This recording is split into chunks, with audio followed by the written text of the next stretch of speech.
Hey guys, Dean of DVD here. Just finished a pilgrimage to about 5 different Barnes and Nobles throughout the Northeast. Started in Allentown, Pennsylvania, went to Boston, Massachusetts, then to Salem, New Hampshire, then to Albany, New York. Actually, Framingham, Massachusetts next, then Albany, New York, finished up in Binghamton. And the interesting thing is, some of them had what I wanted. I found some things that I didn't expect to find, weren't familiar with, and so I have some blind buys in here. And then I wasn't able to find a couple things, so I'm interested to see if I can still find those during July somewhere. I don't really want to order them off the internet. I suppose I could, but I don't want to. I have a lot more fun going out and finding and buying that way. I didn't film in any of the stores. I don't know. I don't feel comfortable doing that. I'm sure I could have, but maybe I will in one of these videos, but I did not. And I know I enjoy those when I see them, but hopefully you can enjoy this one just as much without that. I'm actually filming this at a cottage I'm at on a lake, so you'll see some of that in the background. You see some boats, maybe you'll hear some noise, but hopefully as I round this up and talk about each place I went and what I found, you can still hear me over the background noise. Alright guys, without further ado, let's check it out. So here I am at a place on the lake we have. It's a cottage. It's a house basically. We've got running water, bathroom, shower, kitchen with a refrigerator.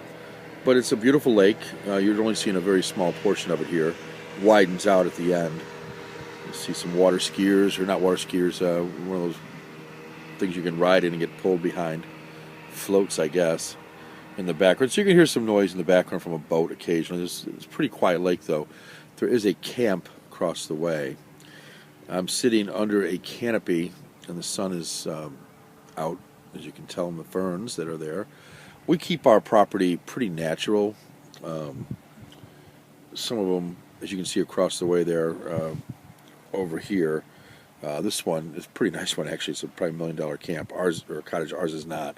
But you see they have a lot of green there, a lot of cut grass, and nothing really down to the water except for their dock and stuff.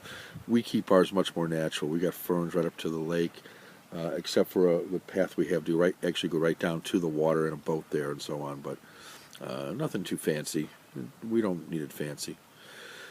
So anyway, but it's relaxing, and that's really what this is all about. It's a good place to go get away and relax. So that's what we're doing. You may hear some kids in the background. I got a bunch of them, and they're here. So as they are waking up, you may hear them. I would want to do this video about 6 a.m., but that didn't happen. So here we are a little later in the day, and it's actually about 11:30, I think. And they're just starting to wake up, so you may hear them in the background. Anyway, let me start with, so I did this pilgrimage, like I said in the intro, and I started in Allentown, Pennsylvania, Lehigh Valley Mall. Very nice Barnes & Noble there.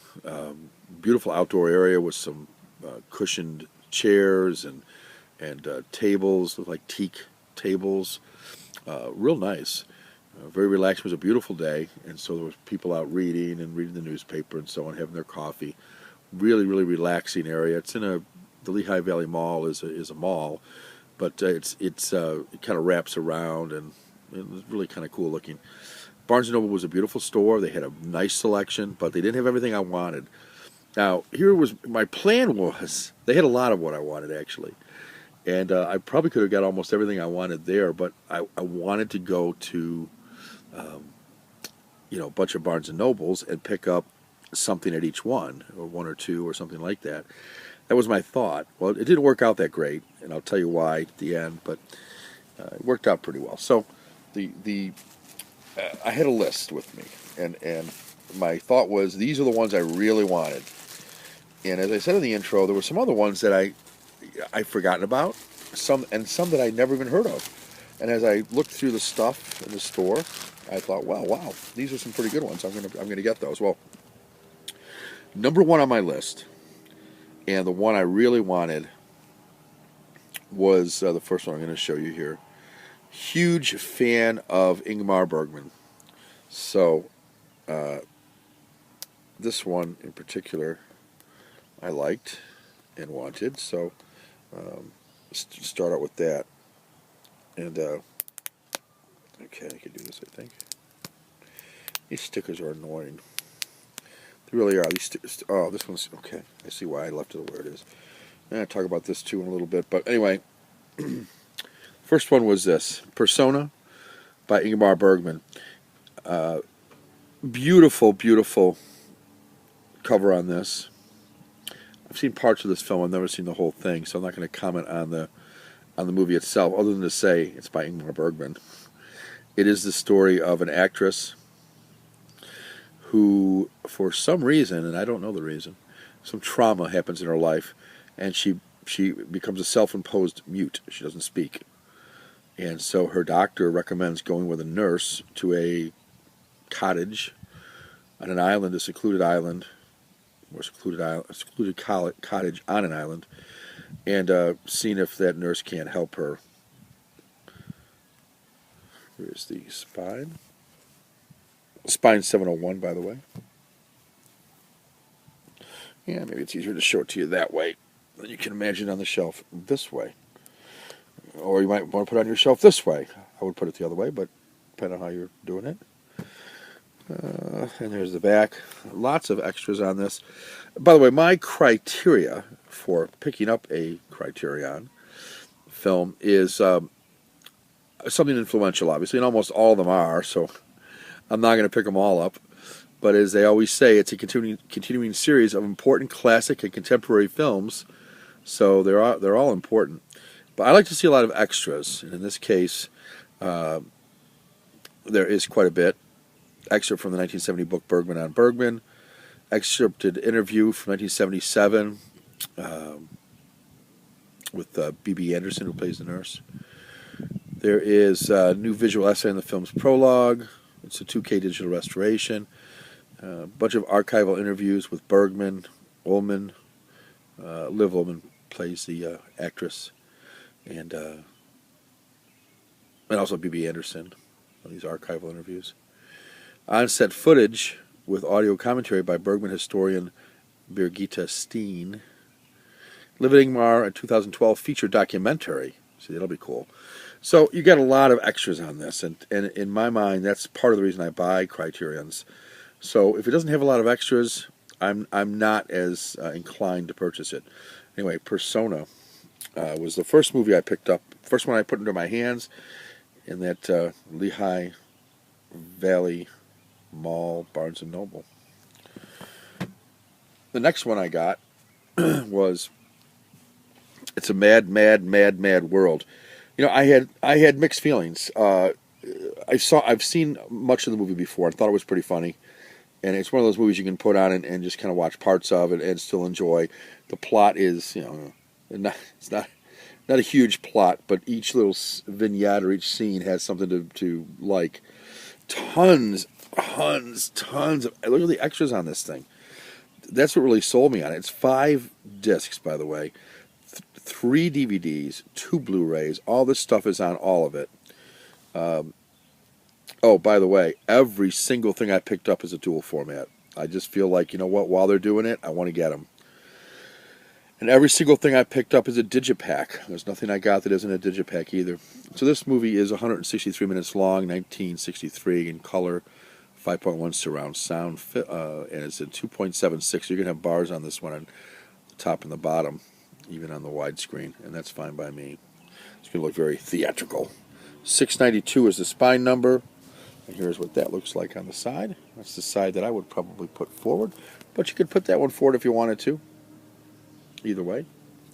I watched this movie last night. It looks great, by the way. J. Mal, or Jesus, said that he is the Criterion god, by the way. He's got a lot of them. But he had said the packaging was suspect. Mine was fine. I'm leaving it in the plastic for a couple reasons. I'm going to do a video on that, too. So please check that one out. I need your opinions on the plastic that's on these Barnes and Nobles, and the anti-theft metallic stuff they put on the back of their stickers. Very annoying. I cut it off here. But anyway, we'll talk about that in another video. So anyway, it's a Mad, Mad, Mad, Mad World was what I picked up along with Persona at that first store in Allentown, Pennsylvania. So then we traveled to Boston, and you would think in the Boston area you'd find a lot of stuff, a lot of stores, but the one I found first was Salem, New Hampshire, and guess what? We traveled there kind of on a lunch break from our business trip, my business associate and myself, and got in there, looked around. It was a two-story, so you maybe have seen some of those before. They're a little smaller footprint, but have 2 stories, and that's what this one was. Took the escalator to the top floor after looking on the bottom floor, and found they had no music or DVD section. And unfortunately, because it had taken us 15 or 20 minutes to get to this Barnes & Noble, we didn't have enough time to look anywhere else, so we had to leave the area without stopping at Barnes & Noble. But luckily, my business associate, pretty nice guy, and he said, you seem to really stop at all these Barnes & Nobles. Why don't we see if we can find another one along the way as we're heading to the next city? So on our way to Albany, New York, we stopped in Framingham, Massachusetts, and that was an hour or so, I think, after leaving Boston, maybe more, at least an hour. And there I found 2 things that were on my list, and one I had no idea I wanted. So let me start with the first one that was on my list that I got in Framingham, as I open up the bag here. Haven't opened this one up yet. I've seen some unboxings on it, but man, is this a gorgeous release. And it is the Beatles, A Hard Day's Night, directed by Richard Lester. Got a signature on it, on the dual format. It's director approved, which is really sweet. And love the movie. Love the movie. Haven't seen it in a while, but there's a lot to love in A Hard Day's Night. The music, great madcap comedy. The Beatles, they each kind of, their personalities each came out in this really well. And the movie is really the quintessential Beatles film. It's captured them at their height. And really great package here. It's 7-Eleven, in case you're keeping track of that. But there's the spine. One of the spines. Not the one I would show. I would show this one instead in my bookcase, the way I face everything. The back, there's again a ton of extras on this one, and that is the key for me. It's a 4K digital restoration. That didn't hurt either, with a 5.1 surround soundtrack. That kind of helps. 87 minutes long, 1964 is the year. Normally I don't show the top and the bottom, but in this case I will, because lo and behold, you got that on the bottom, and then on the top you've got different pictures. You've got that one. It's a really cool looking. Haven't opened it yet. I'll do an unboxing of all these, but I just want to show you what my haul was. So, Hard Day's Night, picked up in Framingham. Somewhere late. It was like 9 o'clock or something. We didn't get into Albany till like midnight. Something like 9 o'clock we were stopping here. It was pretty cool. Pretty cool of him to do it. So that's just going to about wrap it up for this part of the video. It's going to have to be a 2-parter because it ran way over, and I like to try to keep my videos to about 15 minutes. It's just easier. I know I can upload something longer, but it doesn't seem to make any sense when I've got to go through more of a hassle to do so. I can do it right from my iMovie app on my iPad if it's up to 15 minutes, but anything longer becomes problematic for me. So anyway, we'll pick up part 2. See what else I got in Framingham in the next part of the video, and what else I got in Albany. And that's it. Hopefully you like it, and give me some comments. Let me know what you got. Let me know what you're still planning on getting, and we'll see you the next time. Thanks.